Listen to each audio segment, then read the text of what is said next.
하나님 말씀 골로새서 3장 12절로 17절 말씀 읽도록 하겠습니다. 함께 읽겠습니다. 그러므로 너희는 하나님이 택하사 거룩하고 사랑받는 자처럼 긍휼과 자비와 겸손과 온유와 오래 참음을 옷 입고 누가 누구에게 불만이 있거든 서로 용납하여 피차 용서하되 주께서 너희를 용서하신 것 같이 너희도 그리하고 이 모든 것 위에 사랑을 더하라. 이는 온전하게 맺는 띠니라. 그리스도의 평강이 너희 마음을 주장하게 하라. 너희는 평강을 위하여 한 몸으로 부르심을 받았나니 너희는 또한 감사하는 자가 되라. 그리스도의 말씀이 너희 속에 풍성히 거하여 모든 지혜로 피차 가르치며 권면하고 시와 찬송과 신령한 노래를 부르며 감사하는 마음으로 하나님을 찬양하고 또 무엇으로 하든지 말에나 이래나 다 주 예수의 이름으로 하고 그를 힘입어 하나님 아버지께 감사하라. 아멘. 모든 성경은 성령의 감동으로 기록된 하나님의 말씀인 것을 믿습니다. 아멘. 우리 옆사람과 인사하겠습니다. 사랑합니다. 부자님, 장로님, 집사님이 자랑스럽습니다. 축복합니다. 예배가 생명입니다. 집중하여 은혜를 받으시다. 감사합니다. 지난주 말씀을 정리해 보겠습니다.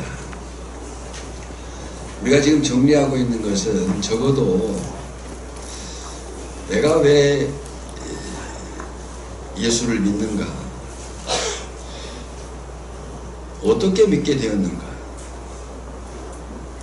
그리고 그 믿음이 결국 어떻게 완성될 것인가, 내가 믿기 시작한 그 믿음, 그리고 완성될 믿음, 구원, 그 사이에서 내가 어떻게 살아야 되는가를 이야기하고 있는 거예요. 우리가 지난주 예수님을 믿는다는 것은 예수님을 만났다는 것과 같은 의미다. 특히 예수님을 인격적으로 만났다는 것을 의미한다 라고 할 때, 예수님을 믿습니까? 라고 하면 아멘, 예 그러는데, 그 예수님을 매일 만나십니까? 라고 물으면 어렵게 생각을 해요. 당황해요. 예수님을 믿는다고는 대답을 하는데 그 예수님을 매일 인격적으로 만나느냐 라고 하면 이게 당황스러운 거예요. 하나님의 음성을 들었다고 하는 것, 예수님을 만났다고 하는 것은 마치 신비하고 어떤 특별한 현상으로 생각하려는 성향 때문에 그래요. 물론 어떤 사람은 그런 체험을 가질 수도 있습니다. 그것은 그 사람의 주관적인, 그에게 개입하신 하나님의 역사, 은혜일 수도 있어요. 그렇다고 해서 그 주관적인 체험이 우월하거나 그 체험이 없다고 열등한 것도 아니에요. 그 체험은 하나님의 말씀으로 확인이 되어야 된다.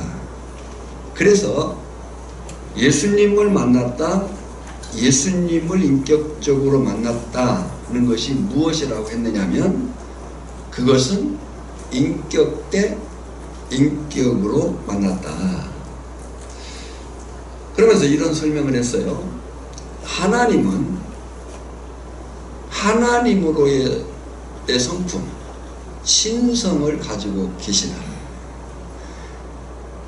인간은 인간으로서의 성품, 인성이 있다. 이것을 이해할 때에 인격체, 인격적 존재로 이해를 한다. 인격에 3요소가 있는데 지식, 감정, 의지. 보통 머리, 가슴, 발, 생각, 느낌, 행동으로 이해를 한다. 이 인격적 만남이라는 것은 그냥 스쳐 지나가는 만남이 아니고 단지 그 사람에 대한 신상을 아는 정도가 아니라 사람과 사람이, 남자와 여자가, 친구와 친구가 생각과 감정과 의지를 공유할 때, 동의할 때 그것을 인격적 만남이라고 한다고 얘기를 했습니다. 그러니까 예수님의 인격인 지정의와 나의 인격인 지정의가 서로 만났다는 거예요. 예수님의 생각에 동의하고 예수님의 마음, 감정을 함께 느끼고 예수님의 삶의 행동, 의지를 따르겠다는 동의를 갖는 거예요. 여기서 아주 중요한 두 가지 질문이 있다 그랬어요. 어떻게 그 예수님과 인격적인 만남을 갖느냐라고 할 때 말씀과 기도를 통해서. 성경은 하나님의 계시, 하나님이 자신을 보여내신 말씀이에요. 이 성경 말씀을 통해서, 기도를 통해서 우리가 예수님과의 인격적인 만남을 갖는다. 예수님의 뜻, 예수님의 마음, 예수님의 삶을 우리가 따른다 하는 거예요. 그래서 우리가 말씀 안에 거하고 기도 가운데 있을 때 말씀의 원제자이시고 성령께서 인도하시는 그 기도 속에서 그 사실을 깨닫게 하시고 살도록 하신다. 요한복음 14장 26절 같이 읽어볼까요? 보혜사 곧 아버지께서 내 이름으로 보내실 성령, 그가 너희에게 모든 것을 가르치고 내가 너희에게 말한 모든 것을 생각나게 하리라 그랬어요.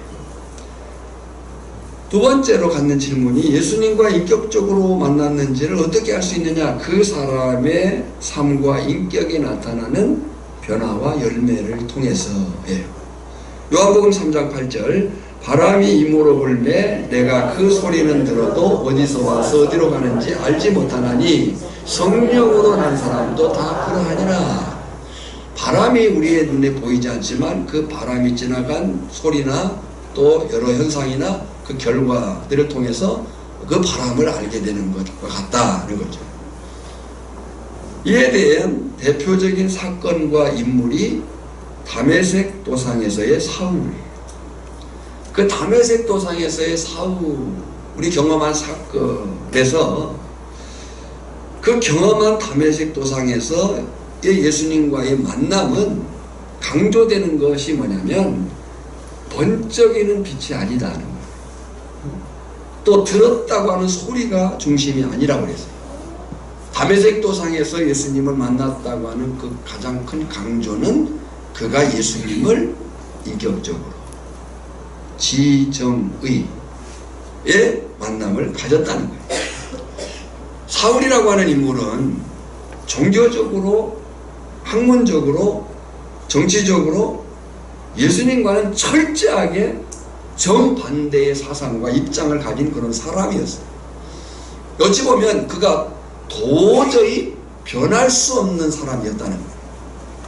어떻게 그런 일이 라고 할 그런 사람이 이 사울이었다는 거죠. 그랬던 바울이 예수님을 만남으로써 즉각적으로 삶이 변했습니다. 그 변함이 사도행전 9장 20절에 보면 즉시로 각 회당에서 예수가 하나님의 아들이심을 전파하니 듣는 사람이 다 놀라 말하되. 즉시로. 그러니까 종교적으로, 학문적으로, 정치적으로 도저히 그럴 수 없는 이 사울이 예수님을 인격적으로 만났기 때문에 즉시 변할 수 있었다. 또 사도행전 9장 22절에 보면 사울은 힘을 얻어 더더 예수를 그리스도라 증인하여 다메섹에서 사는 유대인들을 당혹하게 하니라.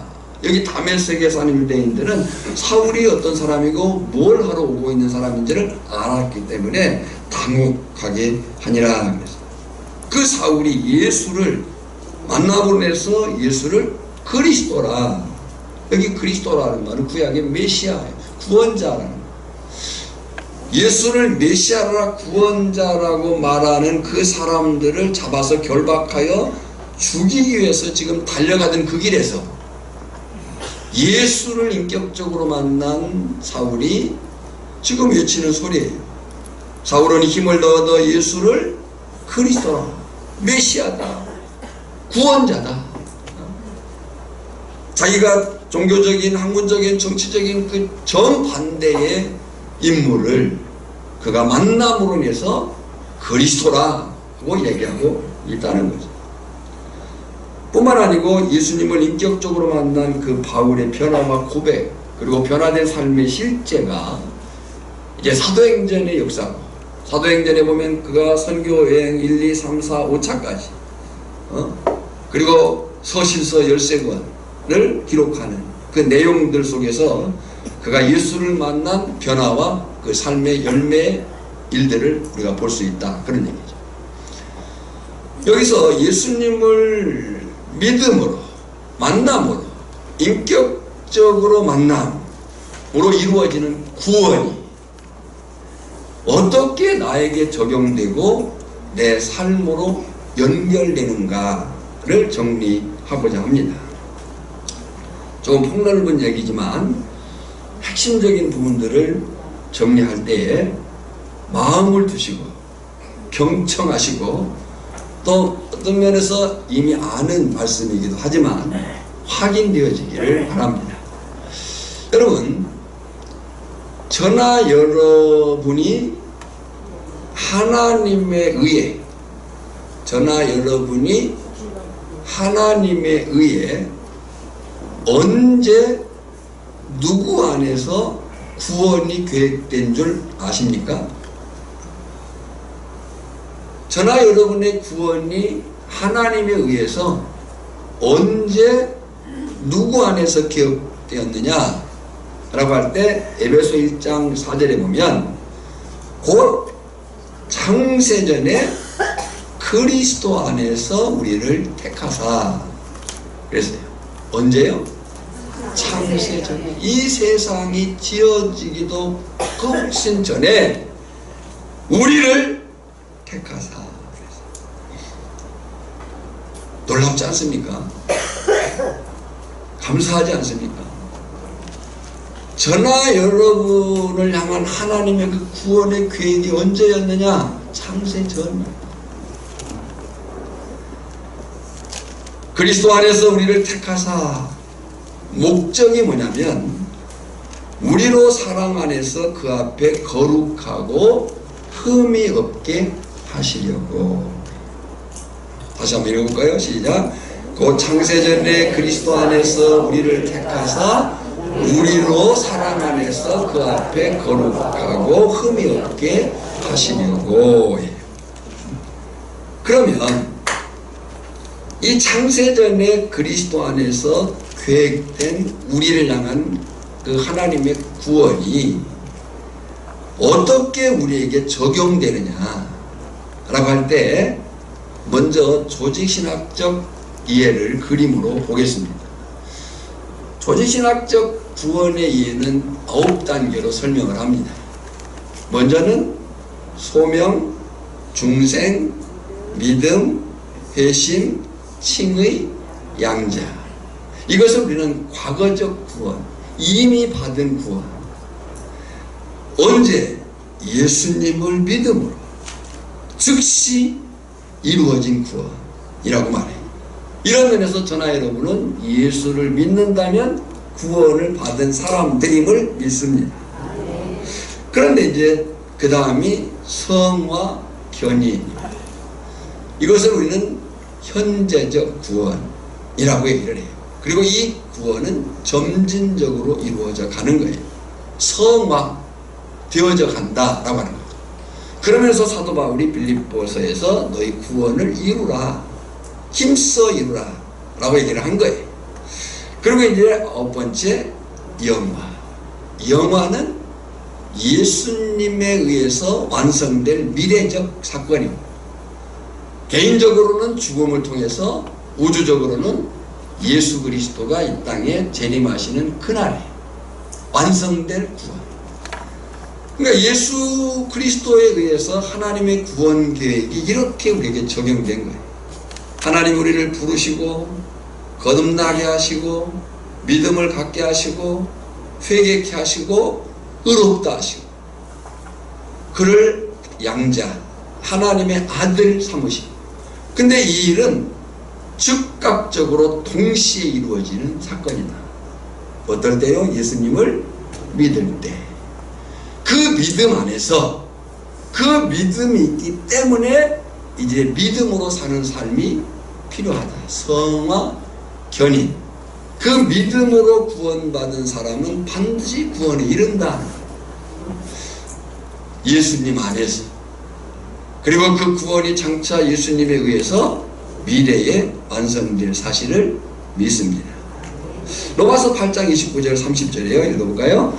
하나님이 미리 아신 자들을 또한 그 아들의 형상을 본받게 하기 위하여 미리 정하셨으니 이는 그로 많은 형제 중에서 맏아들이 되게 하려 하심이니라. 또 미리 정하신 그들을 또한 부르시고 부르신 그들을 또한 의롭다 하시고 의롭다 하신 그들을 또한 영화롭게 하셨느니라. 그러니까 이것이 조직신학에서 말하는 구원의 서정. 우리가 어떻게 구원이 우리에게 적용이 되느냐에 대한 이해예요.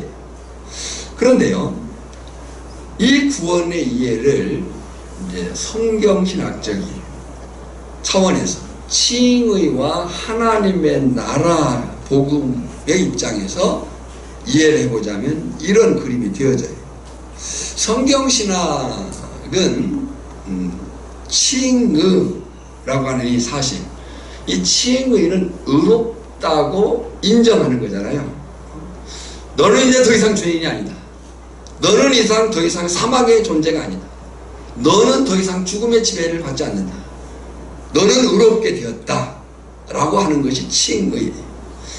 근데 그 칭의가 법정적이면서 관계적이에요. 좀 어려운 말이지만 법정적이라는 말은 뭐냐면 선언이에요. 너는 이제 예수를 믿는다면 더 이상 죄인이 아니다. 더 이상 사망 가운데 있지 않다라고 판사가 선언하듯이 선언한 그 법정의 언어라는 거예요. 관계적이라는 것은 그것이 하나님과의 관계 안에서 살게 되었다라고 합니다. 하나님과의 관계에 놓이게 되었다라고 하는 선언이에요. 그러니까 이 칭의는 이 성경신학적인 입장에서 보면은 오늘 전하 여러분을 예수 그리스도로 말미암아 완전한 의인이 되었다라고 부르는 거예요. 전하 여러분이 예수 안에서 완전한 의인됨을 믿습니다. 그래서 이제 그 세 단계가 이해가 필요한데요. 첫 번째는 언제 그렇게 되었느냐. 언제 그렇게 되었느냐에 대해서 성경은 세례받을 때, 우리가 세례받을 때 예수님과 함께 죽고 예수님과 함께 다시 살아난 사건이잖아요. 연합의 사건이에요. 우리가 세례받을 때 예수 그리스도의 의가, 우리는 죄인이지만 예수님의 의가 우리를 덮어버렸다, 전가되었다라고 보는 거예요. 그래서 이것을 선취적 발생이라고 얘기하고 결정적 성화라고 얘기합니다. 그때 이미 우리는 의인이요 성화된 사람인 거예요. 그리고 그 구원이 언제 완성되느냐, 그 영광이 언제 완성되느냐라고 할 때 예수님의 재림의 때에, 예수님의 그 재림의 때에 최후 심판이 이루어질 때에, 그것을 우리는 미래적 성취, 완전한 성화, 이미 예수의 의를 덧입은 우리가 의인이 되었지만 예수님이 재림하시는 그날에 그 심판의 때에 우리가 영원한 의에 이르게 될 것이다 하는 거예요. 그렇다고 할 때 우리는 어떻게 살아야 되느냐? 어떻게 살아야? 지금 현재 이미 의인된 우리가, 장차 완전한 의인된 우리가 현재를 어떻게 살아야 되느냐?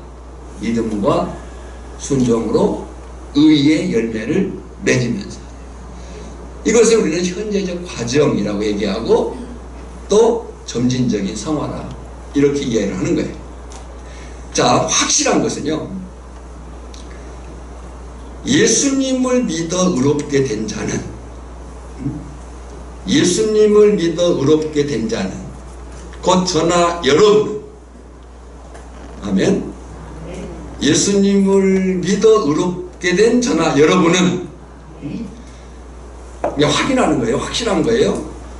예수님을 믿어 의롭게 된 저나 여러분은 당연히 현재를 살아갈 능력이 부여되고 반드시 영원한 구원에 이르게 될 줄 믿습니다.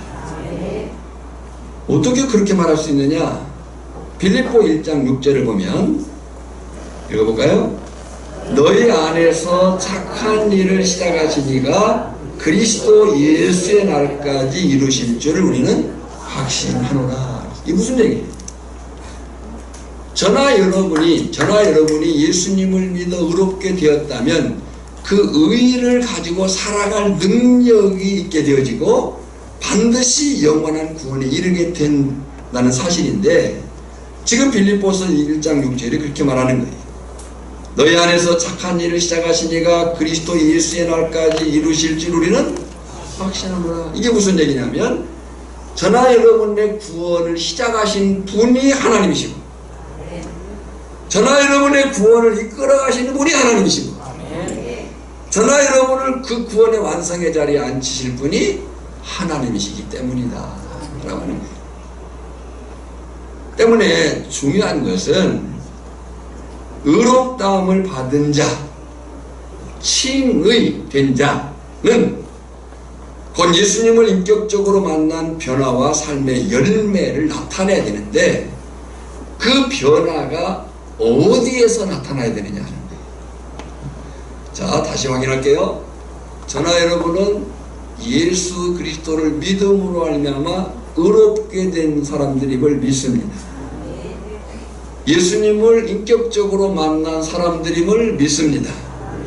그러면 그 의롭게 된 예수님을 인격적으로 만난 사람들이 그 삶의 인격적 변화와 열매를 나타내야 되는데, 그 나타남이 있어야 되는 건데 어디에서 나타나야 되는 거죠? 어디에서?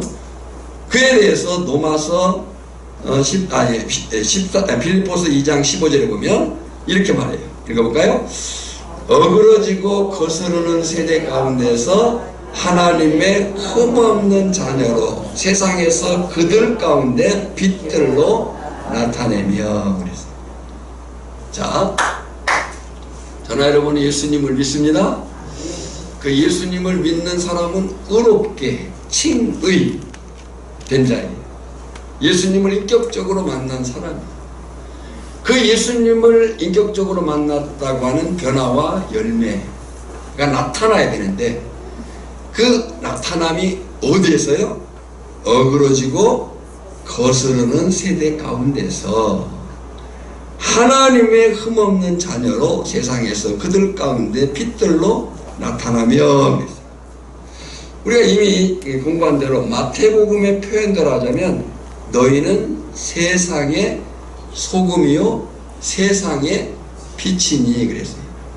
이 세상이라고 하는 단어가 원래는 땅이에요. 헬라어의 게라고 해요. 유대인의 그 세계관에서 이해해야 된다 그랬어요. 유대인의 세계관이 뭐냐면 이 세상, 이 땅은 곧 어둠의 세력이 주관하는 시공간을 얘기한다. 그러니까 오늘 저나 여러분이 예수님을 믿어 의인이 된 줄 믿습니다. 예수님을 인격적으로 만난 사람들이 되었음을 믿습니다. 그렇다고 하면 그 사람에게는 인격적 변화와 그에 따른 삶의 열매가 나타나야 됩니다. 어디에서요? 세상에서. 땅에서 어둠의 세상 주관자들이 지배하는 시간과 공간 속에서 그 삶의 열매가 나타나야 된다. 로마서 14장 17절입니다. 하나님의 나라는 먹는 것과 마시는 것이 아니요 오직 성령 안에 있는 의와 평강과 희락이라. 이것이 우리가 나타내야 될 삶의 열매들인 거예요. 인격적 변화들인 거예요. 또 갈라디아서 5장 22절 23절입니다.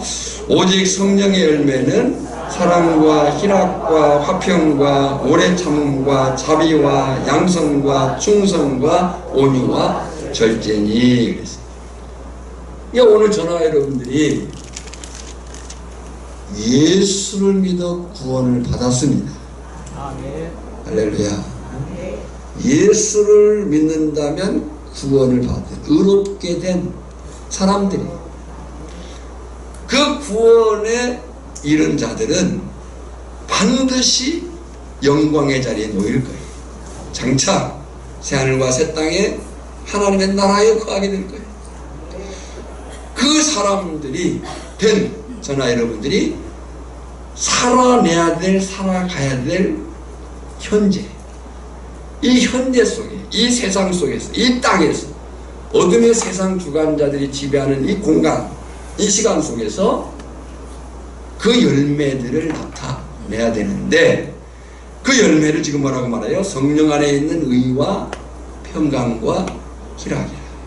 오직 성령의 열매는 사랑과 희락과 화평과 오래 참음과 자비와 양선과 충성과 온유와 절제다 하는 거예요. 문제는 이런 열매를 맺으려면 세 가지 당연하고 분명한 변화가 있어야 돼요. 이것을 트라이앵글 구조 변화라고 얘기를 해요. 삼각형 구도 변화. 이것은 제가 여러 번 얘기를 했습니다. 외우셔야 됩니다. 그 트라이앵글 구조 변화가 뭐냐면 가치관의 변화예요. 세계관의 변화예요.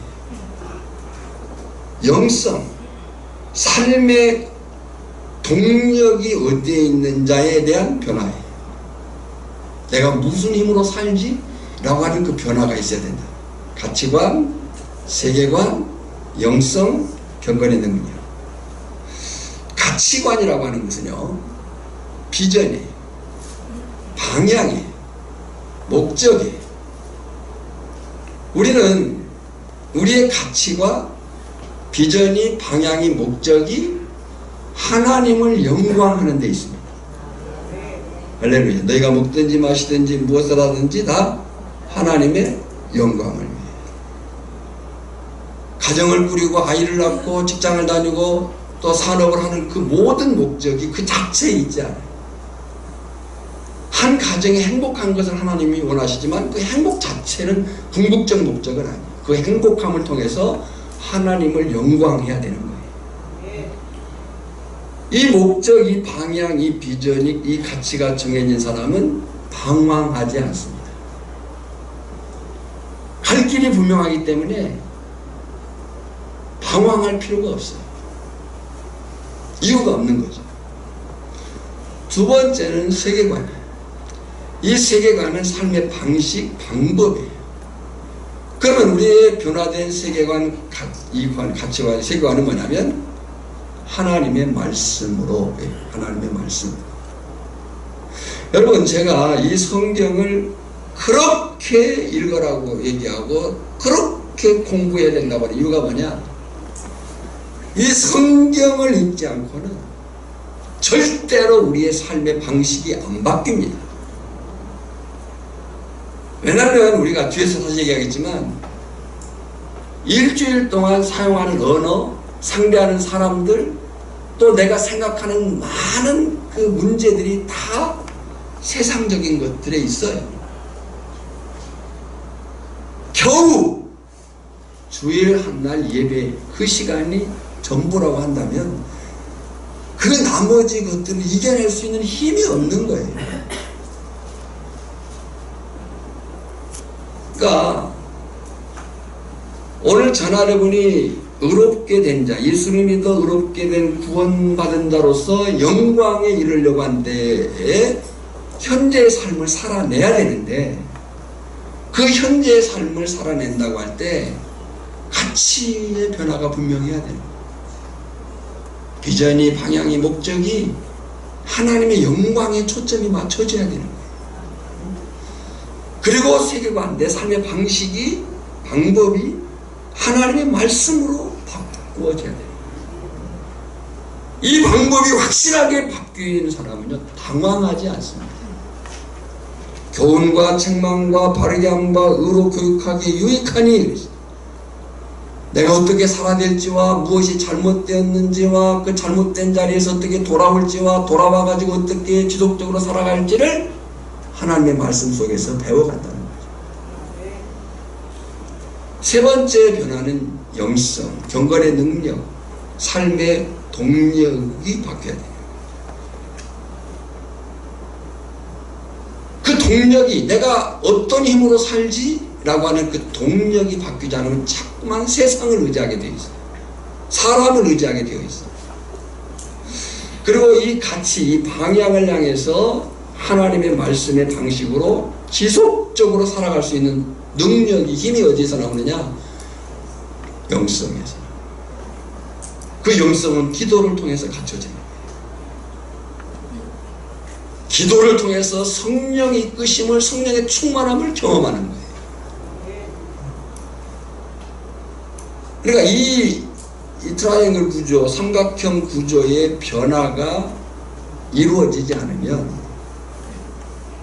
오늘 저나 여러분들이 예수 안에서 신앙인으로 살아간다는 것이 불가능합니다. 늘상 말씀드리지만 이 가치와 세계관과 이 영성, 경건의 능력, 삶의 동력에 대한 변화가 이루어지지 않으면 저나 여러분은 종교인이 될 수밖에 없어요. 교회 생활에 익숙해질지는 몰라도 신앙의 성숙의 단계로 나아가기는 어렵다. 오늘 저나 여러분에게 다시 한번 이것이 새겨지고 정말 이 삶의 사실들 앞에 자신을 적나라하게 내놓고 주여 나를 변화시켜 주옵소서라고 해야 됩니다. 에스겔 36장 26절을 보십시오. 또 새 영을 너희 속에 두고 새 마음을 너희에게 주되 너희 육신에서 굳은 마음을 제거하고 부드러운 마음을 줄 것이며, 내 마음이 내 마음대로 되는 것 같지만요, 내 마음대로 안 되는 것이 내 마음이에요. 우리의 마음을 다스려 주실 분은 하나님의 영이에요. 또 새 영을 너희 속에 두고 성령이여 내 마음을 내 영을 주관하여 주옵소서 라고 하는 간구가 필요합니다. 로마서 12장 2절에 너희는 이 세대를 본받지 말고 오직 마음을 새롭게 함으로 변화를 받아 하나님의 선하시고 기뻐하시고 온전하신 뜻이 무엇인지 분별하도록 하라. 오직 마음을 새롭게 함으로 변화를 받아. 또 고린도후서 5장 17절에 그런즉 누구든지 그리스도 안에 있으면 새로운 피조물이라 이전 것은 지나갔으니 보라 새 것이 되었도다. 그러니까 예수님을 믿는다, 예수님을 인격적으로 만났다고 하는 것은 이런 변화에 동의하고 그에 따른 삶의 열매를 맺겠다고 출발하는 거예요. 예수님을 믿는다고 하는 것은 단지 교회를 다니는 것을 말하지 않아요. 예수 안 믿고도 교회 다닐 수 있어요. 그렇다면 가장 중요하고 실제적으로 나타나야 할 변화와 열매가 무엇이겠는가? 오늘 본문 속에서의 대답은 골로새서 3장 12절로 17절에서의 대답은 가장 중요하고 실제적으로 나타나야 될 내가 예수님을 인격적으로 만났다고 하는 그 변화의 열매가 뭐냐라고 할 때 언행, 말과 행실이라고 얘기하는 거예요. 예수님을 만났다면 말이 변해야 되고 행동이 바뀌어야 됩니다. 여기서 먼저 율법적인 언행을 보겠습니다. 율법적인 언행이라고 하는 것은 사용하지 말아야 될 언어예요. 율법적인 언행으로는 이런 것들이 있을 수 있어요. 비난, 비판, 정죄, 사람을 죽게 하는 말, 행실. 이런 것들은 율법적인 언어예요. 우리가 갖지 말아야 될, 사용해야 되지 말아야 될 그런 언행인 거죠. 경고가 있어요. 잠언 14장 23절에 보면요, 모든 수고에는 이익이 있어도 입술의 말은 궁핍을 이룰 뿐이니라. 그러니까 율법적인 언어는 결국 모두를 궁핍에 이르게 한다. 야고보 3장 6절에 보면요, 읽어볼까요? 혀는 곧 불이요 불의의 세계라. 혀는 우리 지체 중에서 온몸을 더럽히고 삶의 수레바퀴를 불사르나니 그 사르는 것이 지옥불에서 나느니라. 그러니까 예수님을 만났다고 할 때, 내가 의롭게 되었다고 한다 할 때 그의 나타남의 가장 중요한, 가장 분명한 변화가 뭐냐? 언행, 말과 행실. 그러면 복음의 언어, 곧 신앙적인 언행이 무엇이어야 되느냐? 그 대답이 오늘 본문 속에 5가지로 설명이 됩니다. 오늘 저나 여러분들이 이 언어를 사용하는데 이제 훈련되어지기를 바랍니다. 첫째는 용납과 용서하는 은혜. 13절을 보세요. 누가 누구에게 불만이 있거든 서로 용납하여 용서하되 주께서 너를 용서하신 것 같이 너희도 그리하고. 복음의 언어, 신앙의 언어 첫 번째가 뭐라고요? 용납과 용서하는 은혜. 두 번째는 사랑의 은혜. 14절에 보면 이 모든 것 위에 사랑을 더하라. 이는 온전하게 매는 띠니라. 세 번째는 평강, 평안의 은혜. 15절에 그리스도의 평강이 너희 마음을 주장하게 하라. 너희는 평강을 위하여 한 몸으로 부르심을 받았나니.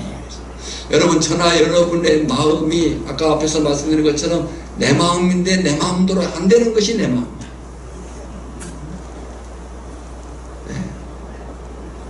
그래서 내 마음을 내가 주장하도록 하면 안 돼요. 내 마음을 누가 주장하게 하라고요? 그리스도의 평강이 너희 마음을 주장하게 하라. 또 네 번째 은행은 감사하는 은행. 15절에 보니까 또한 너희는 감사하는 자가 되라. 16절에도 보니까 감사하는 마음으로, 16절에 17절에 보니까 하나님 아버지께 감사하라. 다섯 번째는 찬양, 찬송의 은혜. 16절 하반절에 보니까 시와 찬송과 신령한 노래를 부르며 하나님을 찬양하고. 자, 복습해 보겠습니다. 복음의 언어고 신앙적인 은혜 5가지. 첫째, 시작. 용납과 용서하는 은혜. 두 번째, 사랑의 은혜. 세 번째, 평강, 평안의 은혜. 네 번째, 감사하는 은혜. 다섯 번째, 찬송의 은혜. 근데 여기서요, 다시 2가지 의문이 생길 수 있어요. 의문을 가져야 돼. 첫째는 왜 내가 그래야 되지 하는 거예요. 우리는 우리 사는 대로, 우리 말하고 싶은 대로, 우리 생각하는 대로, 내 기분 가는 대로 사는 것이 더 훨씬 수월해요.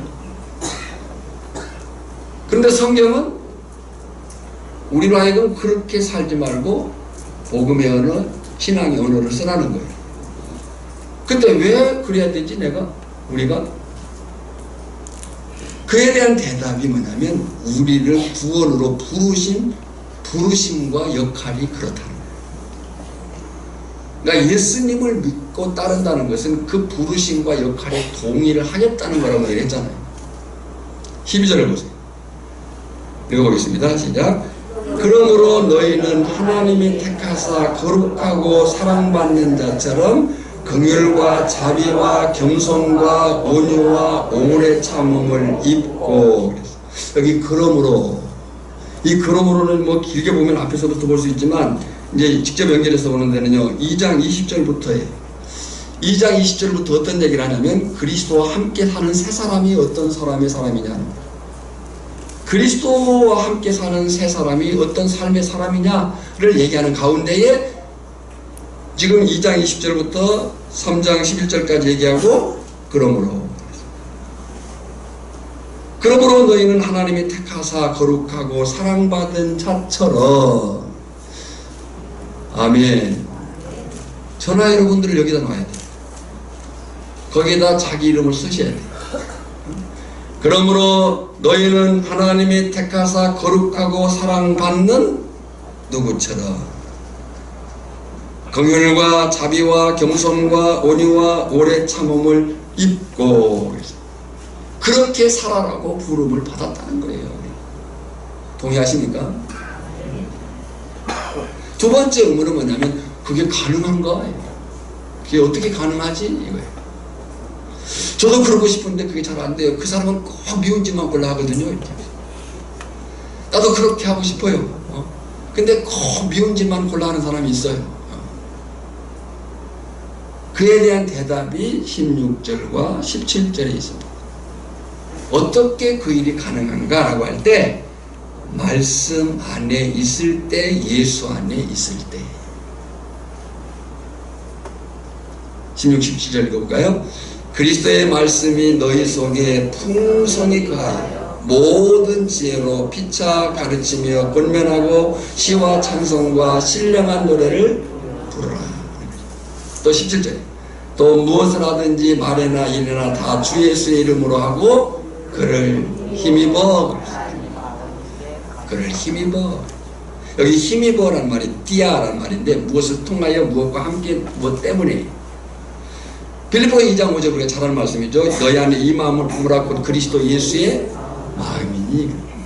그러니까 꼭 미운 짓만 아니면 나와 부딪히는 문제, 나를 반대하는 문제에 놓이는 사람들은 어떻게 내가 이 믿음의 언어, 신앙의 언어를 사용하지? 라고 하는 데 대해서 본문은 두 가지를 얘기합니다. 뭐라고 했어요? 말씀 안에 있을 때, 예수님 안에 있을 때. 예수님 때문에 형제를 사랑합니다. 예수님 때문에 자매를 사랑합니다. 예수 위에 살고 예수 위에 죽고 예수 위에 살고 예수 위에 죽고 예수 위에 살고 예수 위에 죽고 예수님 때문에. 자, 다시 한번 불러볼게요. 예수 위에 살고 예수 위에 죽고. 그러면 여러분들은 아멘 그러세요. 예수님 때문에 형제를 사랑합니다. 예수님 때문에 자매를 사랑합니다. 예수 위에 죽고 아멘. 예수 위에 살고 예수 위에 죽고 아멘. 예수 위에 살고 예수 위에 죽고 예수님 때문에. 누구 때문에? 예수님 때문에. 그러니까 왜 내가 그래야 되느냐? 내가 왜 복음의 언어, 신앙의 언어를 사용해야 되느냐?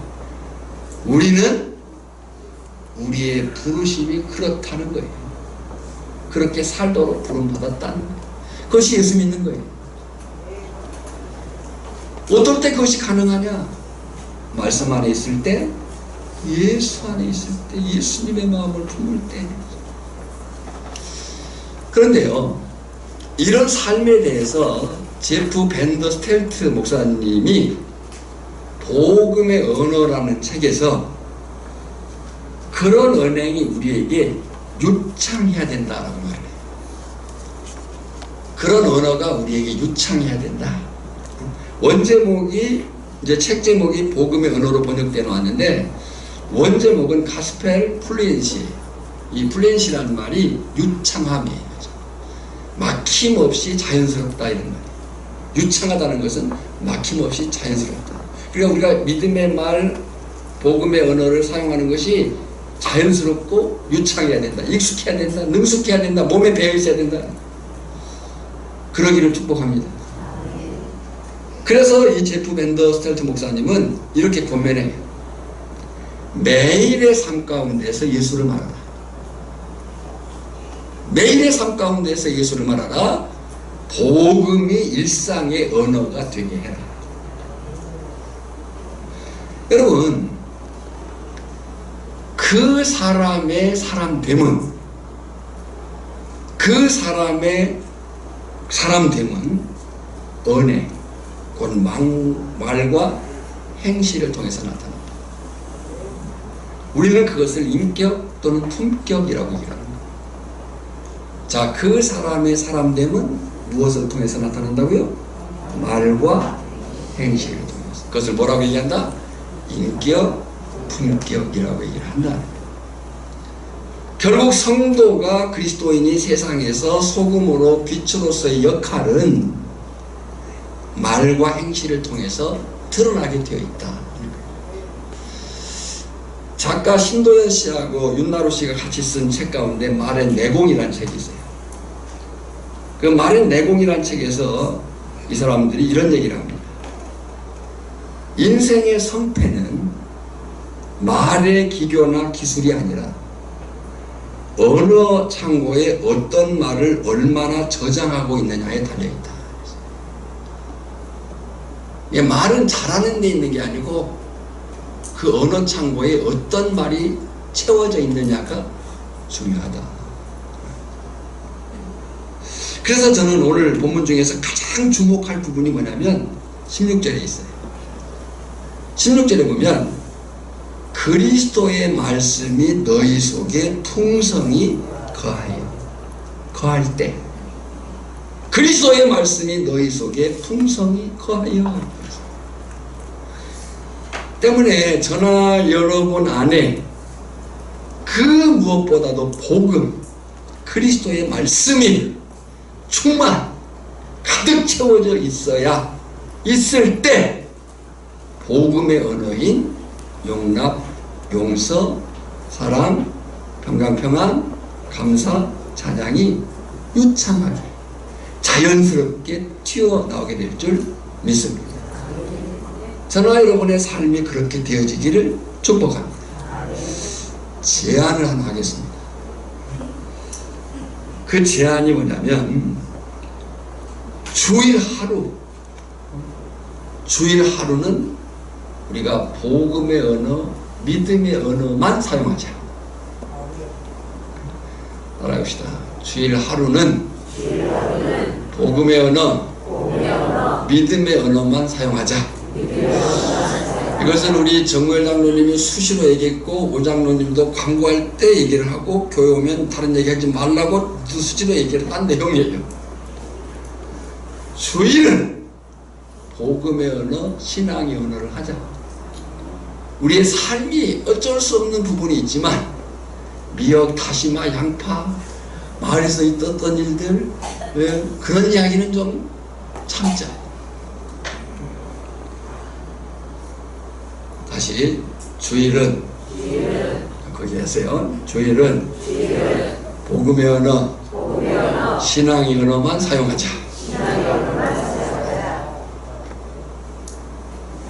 미역, 다시마, 양파, 마을에서 된 일들, 사람에 대한 어떤 이야기 이제 않는 겁니다.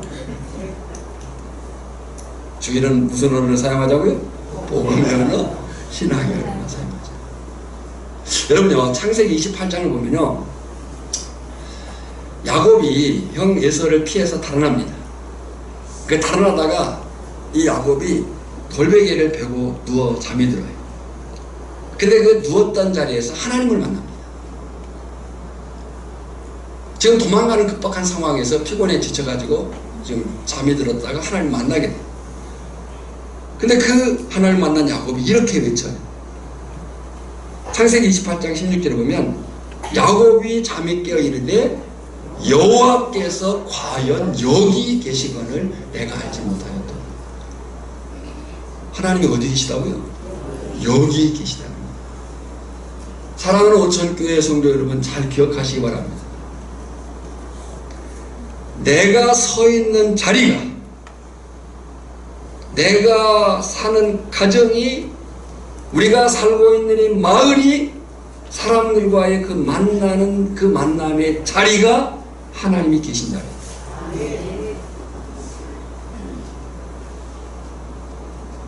내가 서 있는 자리가, 가정이, 마을이, 사람들과의 만나는 그 만남의 자리가 누가 계신 자리라고요?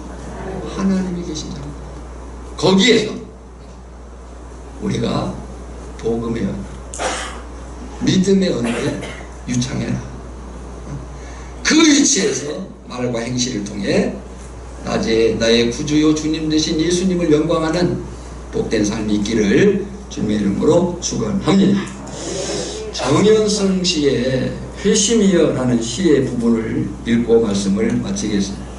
제가 이 시를 읽으면서 예수님을 인격적으로 만난 한 사람이 갖는 영향력이 이렇지 않을까 하는 생각을 가졌어요. 그 시 전부는 아니고요, 그 시의 부분을 보면 희망은 많이 허황하지만 허황함 없이 어떠한 살림살이가 어떻게 굴러가겠느냐. 헌 세상 시들한 시간에 회심의 시간은 참 만나기 어렵구나. 나 살리니 너 살고, 너 살리니 나 사는 회심이야. 하나님 앞에 회개한 한 사람이 살아나면 또 다른 사람을 살릴 것이고, 그 사람이 살아나면 나 또한 행복한 삶을 살게 될 줄 믿습니다. 우리가 이 말씀을 생각하면서 찬양하겠습니다. 예수 오직 예수.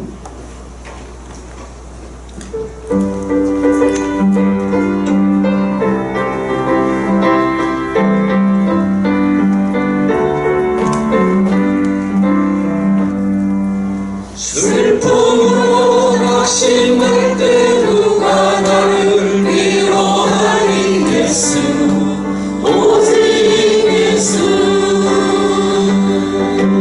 험한 세상 나를 길 인도할 누구인가 예수 오직 예수.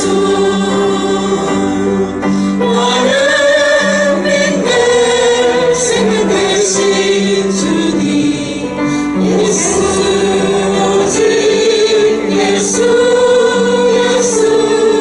믿음 소망 사랑 되신 주님 예수 오직 예수. 귀한 생명, 귀한 생명 희생하여 누가 나를 구원하니 예수 오직 예수. 내 마음과 성품 다해 사랑하니 누구인가 예수 오직 예수. 나는 믿네 생명 되신 주님 예수 오직 예수 예수. 믿음 소망 사랑 되신 주님 예수 오직 예수. 나는 믿네 생명 되신 주님 예수 오직 예수 예수. 믿음 소망 사랑 되신 주님 예수 오직 예수. 다시 한번 나는 믿네. 나는 믿네 생명 되신 주님 예수 오직 예수 예수. 믿음 소망 사랑 되신 주님 예수 오직 예수. 앞에서 잠시 합심해서 기도할 때 소리내서 기도합니다. 나같이 기도합니다. 살아계신 하나님 아버지, 은혜와 사랑을 위해서 감사와 영광과 존귀함을 돌려드립니다. 하나님, 우리가 예수를 만나고 그 예수 안에 산다고 할 때에 우리의 내면에 하나님의 말씀이 가득 채워지게 하시고 충만하게 하시고 우리가 하나님의 복음의 언어, 신앙의 언어, 믿음의 언어가 세워지게 하여 주시옵시고 악한 것들, 세상적인 것들, 우리를 무너뜨리는 것들로부터 우리가 자유케 하시고 오직 예수 안에서 승리하는 거룩한 삶을 살아갈 수 있도록 성령으로 도우시고 능력으로 주시고 역사해 주시옵소서. 변화갑니다. 부족합니다. 나약합니다. 넘어질 수밖에 없습니다. 고르고합니다. 하나님이여, 우리의 성령을 주의 말씀과 성령의 충만함으로 채우시고 역사하시고 과연 믿음 안에 살아가도록 다스려 주시옵소서. 예수님의 이름으로 기도하옵나이다. 아멘. 하나님, 우리가 예수를 믿어 그 예수 안에 산다고 하는데 우리의 말과 우리의 행실이 과연 예수 안에 있을 수 있도록 말씀 안에 있게 하여 주시옵시고 우리의 입술이 성령의 다스림 가운데 있게 하여 주시옵시고 우리의 삶이 정말 내가 사는 그 장소, 가정, 마을, 사람들과의 그 만남의 자리가 하나님이 계신 자리가 되어지게 하시고 이를 통해서 하나님 영광 받아 주시옵소서. 이제는 우리를 구원하신 예수 그리스도의 은혜와 성부 하나님의 크신 사랑하심과 성령의 깨닫게 하시고 또한 능력 주시는 그 기름 부으심, 오늘 과연 이 믿음 가지고 살도록 다짐하는 모든 식구 심령들이 이제로부터 영원까지 항상 함께 있을지어다. 아멘. 우리 다같이 믿게 찬양합니다. 5절에서 9절까지, 5절에서 땅의 끝까지.